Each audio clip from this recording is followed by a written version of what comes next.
Hey guys, how's it going? Andrew here, Enough Said Cards, with a quick Saturday afternoon video for you.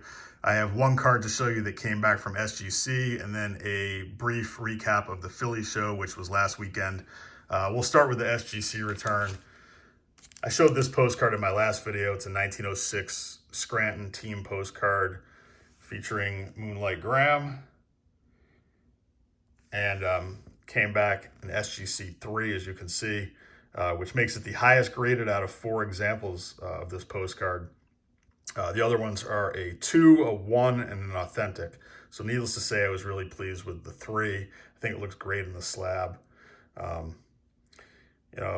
Honestly, I don't really ever love sending bigger cards through the mail, but I was really anxious to send this one, and was pretty relieved when I had it back in my possession. So I just love the way that looks.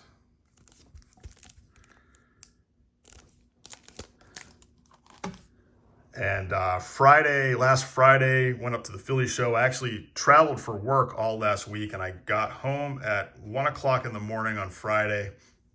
My friend Tony, whose YouTube channel is Mid-Atlantic Cards, picked me up around 9 in the morning. So quick turnaround for me, drove up to Philly, went to the show Friday, Saturday, and Sunday. Was able to catch up with a bunch of YouTubers. I saw Brian, B-Roth6, who was set up at the show all 3 days. My friend Mike Armstrong, we got to walk the show floor together. Hadn't done that in a while. Mike, it was awesome hanging out with you. Saw Ryan from Breakout Cards, Mike O, Dawn, The Show and Me. Missed Ed Wesker Griff for I think the second Philly show in a row. So Ed, I'm sorry I missed you. Hope we can catch up at the next one. And Ray from Philly, not sure if you were there, but hope to see you at the next one also, Ray. So what I typically do at shows like this, the Chantilly show, like kind of the bigger regional shows, is that usually there's a couple dealers that I try to get to first, dealers that typically will have the kind of stuff that I'm looking for. So went into the show Friday around the time that it opened. I checked out probably 4 or 5 dealers, and had told myself going into the show that unless I saw something that I really couldn't live without, to try to be patient, because the Chantilly show is coming up, the Strongsville, Ohio show, which is a great vintage show, and then also the REA big spring auction. So I was trying to show some restraint and not spend a lot of money unless I really saw something. And honestly, I didn't really see anything. So I checked out those couple dealers, then ended up, zigzagging through, checking out the rest of the dealers that were set up, and just, didn't see anything I couldn't live without. So, decided that what I was going to spend the rest of my time doing, besides catching up with some friends, the type of table that I really enjoy digging through are tables that have kind of like assorted pre-war stuff. The more disorganized, the better. I love digging through boxes and bins, and the kind of tables that have old programs and ticket stubs and postcards and just random stuff. I love digging through that, and I've had some good success finding stuff at tables like that. And as I was digging through a box, I saw a postcard in a sleeve and immediately knew that I had a pretty good find. I'll show you a picture of what it is. This is a 1908 Reading Tri-State postcard, and yes, 2 of the corners were ripped off, but they were actually in the sleeve. So I took this picture after I bought it.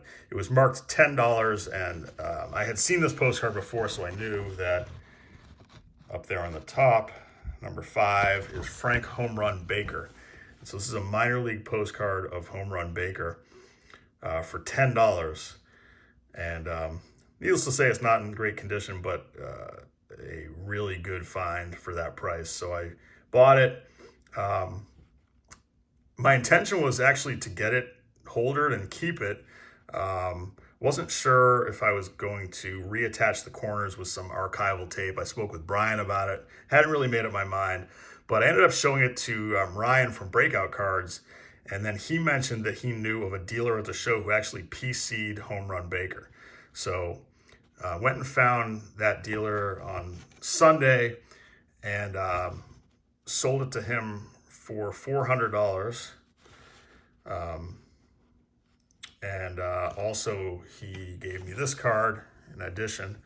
which is an N28, Allen and Ginter, Albert Frey, who is a pool player. So although I like the postcard, it wasn't really something that I had on my list of things that I was looking for, and a 40x profit in one day was pretty good. Plus, I actually like this card too, so good deal. And the dealer's actually like I said, a home run Baker collector, and he was really thrilled to add it to his collection. Seemed like a nice guy, so happy to make that happen also.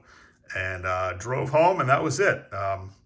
Had a great time. I'm looking forward to the upcoming shows, and I will catch up with you guys soon. Take care. Bye.